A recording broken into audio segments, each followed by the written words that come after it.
So before I show you these floppy disk locations, all I'm going to say is get a camera ready to take pictures of the screen and also a pen and paper ready for later steps.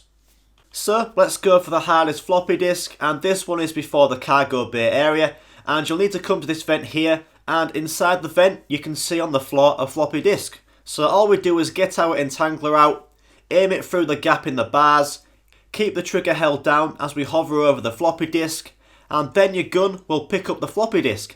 And all you want to do now is aim towards the end of the wall where the smoke in the vent is, and you just let go of the trigger button, and when you do that it will send the floppy disk through the vent and out into the map. So when you've sent the floppy disk through the vent, it has many spawn locations, and on screen now I'm going to show you where it can spawn. So basically any vents in this area, or even as far as where bomb stoppers is, go check them. Also if you wanted to, you could check every vent in the map. But if you can't find the floppy disk, make sure you definitely sent that floppy disk through the vent with your entangler, and if you're not sure, just go back and try again. So here is my floppy disk location. You don't need to put this into nil yet, and for my tactic you will want to pick it up, take a picture of the symbol on the floppy disk, and also if you want to just take a picture or take a note of where this floppy disk is located on the map so you don't forget. And now we can move on to the next location. So for the second floppy disk you'll be in spawn for this one, and you can see these white helmets on the floor. You want to get your entangler out, shoot this helmet, keep the trigger button held down, and all you want to do is take this helmet to the laser door that you can't enter. And all we're going to do is come to the laser door, aim left and let go of the trigger button, and this will open up the area. And if for some reason it doesn't open up, just go get another helmet, try again, and just make sure you're aiming left like I did. So now head inside and pick up this floppy disk on the table. Again, take a picture of this and also take a note where this floppy disk is located on the map. A third floppy disk location is next to Pack-a-Punch, and it is to the left next to this stanchion here. So again we pick it up, take a picture of the symbol, and remember where it is. So the last floppy disk is actually located in a blue phantom enemy, and we can spawn them in by heading into Pack-a-Punch and then leaving Pack-a-Punch. And this blue phantom might take a few minutes to spawn, so the best tactic here is to head back to Neil's machine, wait for the blue phantom to come for you, and when it spawns, kill this lad, and he will drop a floppy disk somewhere on the floor where he was killed. Pick this up, take a picture of it, and for this one you definitely need to remember where this floppy disk is. This is why I killed the blue phantom here in spawn, because I know where it is. So now on to the next step. You want to ignore the floppy disks for a second, and around the map are paper scraps or post-it notes that have symbols on them, and these symbols are like the symbols you see on the floppy disk, and these are the ones that you took a picture of.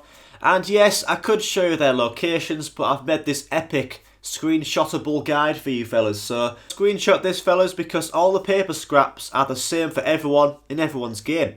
So this is where my tactic comes into play, and you want to get a piece of paper and a pen, and you want to get your pictures out that you took earlier of your floppy disks, and all you want to do is draw the four symbols, and you want to make sure these drawings are really clear to the picture.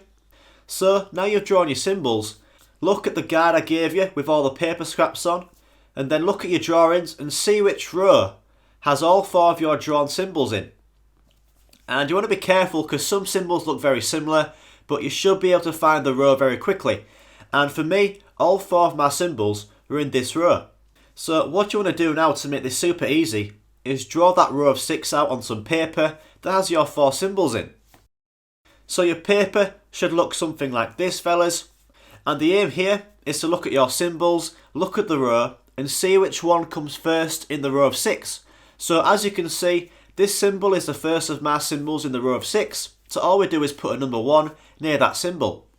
And on to the next one. This drawn symbol of mine is next in the row of 6, so all we do is put a number 2 near my drawn symbol. And then this third drawn symbol of mine is next in the row of 6, so all we do is put a number 3 near that symbol of mine. And lastly, there's one more symbol left, and as you can see, it's the last of my symbols in the row, so we put a number 4 near that symbol. So yeah fellas, I hope that is simple for you. Get a camera, pen and paper, screenshot my guide, and you'll boss it. So now on your bit of paper, your symbols have an order of 1, 2, 3, 4, and all we're going to do is input symbol 1 into the first slot on Neil. So all we do is go find the floppy disk with that symbol on, And for me, it was this floppy disk, so I picked it up, headed to Neil, put symbol number 1 into slot 1 of Neil. And then I went for the floppy disk with the symbol on for number 2, picked it up, inputted it into slot 2 of Neil, and then I went for the third symbol in my order, picked it up and put it into the third slot of Neil. And then finally put my last symbol in, and if you do this correctly fellas, you will see Neil go red and angry, and it will start opening and closing doors. But if you fail this fellas, your floppy disk locations will stay the same, but the symbols on them will change, so you'll have to do the whole floppy disk step again. And you'll have to take pictures and do it all again.